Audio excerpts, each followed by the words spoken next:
पराग पारेख के राजीव ठक्कर, जो कि अपनी यूनिक वैल्यू इन्वेस्टिंग और कॉन्ट्राबैट्स के लिए फेमस है, he only invest when he sees a strong value in that investment. तो क्या है वो यूनिक इन्वेस्टमेंट और bet? It is not related to stock picking, well it is related to real estate. जी हाँ, पिछले कुछ मंथ से पराग पारेख का ये फ्लेक्सी कैप फंड रीट्स के थ्रू कमर्शियल रियल इस्टेट में पोजीशन बना रहा है।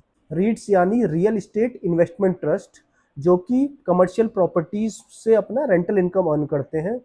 एज ऑफ नाउ इस फंड ने अपने टोटल एयूएम का 4% रीट्स में एलोकेट कर रखा है। इनफैक्ट एज ऑफ नाउ इस फंड ने 2.3 करोड़ यूनिट्स परचेज किए हैं ब्रुकफील्ड रीट्स के, और 35 लाख यूनिट्स परचेज किए हैं एम्बेसी रीट्स के।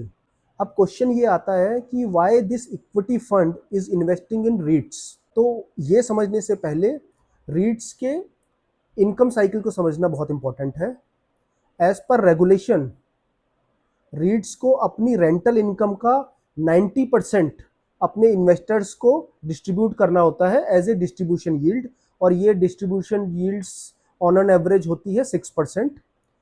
इन एडिशन टू दिस रीट्स में कैपिटल अप्रिसिएशन हो जाता है 5 to 6%।